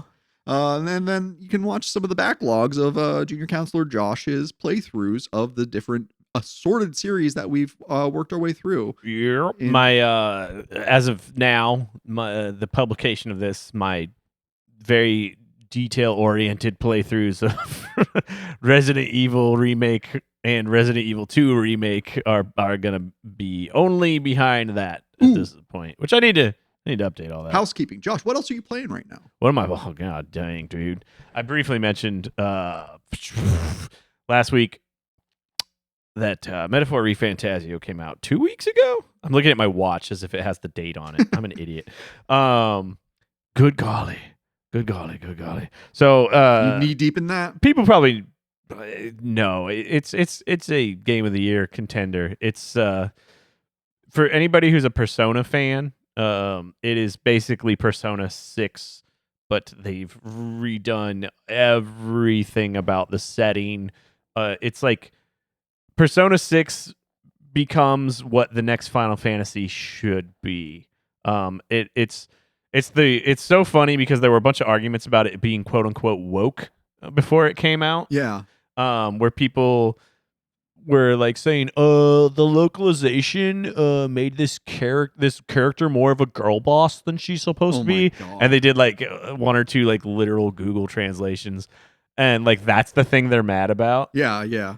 People are so eager to be mad about stuff. Or like, this female character is too strong and doesn't have a fat enough ass is like their other complaint. But then when you play it, like the actual like sort of politics that are playing out in the game are like extremely like thought out and like very deeply considered, and they're very actually woke in a very hilarious way that none of these guys are complaining about as the game is actually out, which is very funny to me. It's basically like you're in this contest to become the king of this kingdom, is the very short non-spoilery thing. Okay. But they explore like all these like different political ideologies about how one should govern. Oh, sure. That are like very quote unquote woke oriented, very sort of like egalitarian. Like your character is role playing as the like one person who's like, what if we were just more egalitarian and shared resources and took care of each other, and everybody else, and like the main character is a outright fascist who is like amplifying this like quote unquote outsider threat and say we need force to keep the outsiders away. And there's like a lot of race stuff that is like very like intricately detailed and articulated in interesting ways that again the anti-woke mob doesn't seem to notice or care about because they're the stupidest people on the planet. Anyway, that's what I'm playing. I'm loving the heck out of it, if you can't tell. The gameplay is excellent as well. Yeah. What about you? What you snacking on? I'm still playing the Resident Evil 4 remake. It's still October as we record this. It's still fine to get spooked. Last time I chimed in about this game, I said I didn't like it, and now I have found what I like about it, and it's kept me going through it. And it's not supposed to be a survival horror game. It is an action horror game. And if you just embrace it like that, the same way that the original game was, that I think a lot of people had a little identity clash of like, what is Resident Evil? And Resident Evil 4 tested the waters of being like, maybe it's not like is the difference that like, oh, you're actually supposed to fight the zombies most of the time? you're encouraged to kill every single enemy. And you pick up item like weapons. I'm sorry, like ammunition and currency to upgrade your items when you kill enemies. Very, very different from the original vibe of Resident Evil. But it's this little route that Resident Evil took in the early 2000s that lasted up through the mid-aughts. That like they were like, oh well, Resident Evil is now just an action game with horror aspects. Yeah. And that's what kind of drove the series to a screeching halt with Resident Evil 6. It's probably an attempt to cater to the people like me. That's who right. were like, I don't like being lost all day. Exactly. And it wasn't until Resident Evil 7 came out in 2017 that they went back to the roots of what Resident Evil really is. Yeah. Which is a survival horror game, not an action horror game. Action with horror elements. There's nothing scary in this Resident Evil 4 game, but there's a lot of disturbing imagery, and it's mostly just it's more of a Hollywood action film than it is anything else. It's like, I think the cinematic equivalent would be Wesley Snipes' Blade, is the tone that game has reached. Yeah. Where there's there's it would have been around the same era, right? Maybe a few years later. Yeah.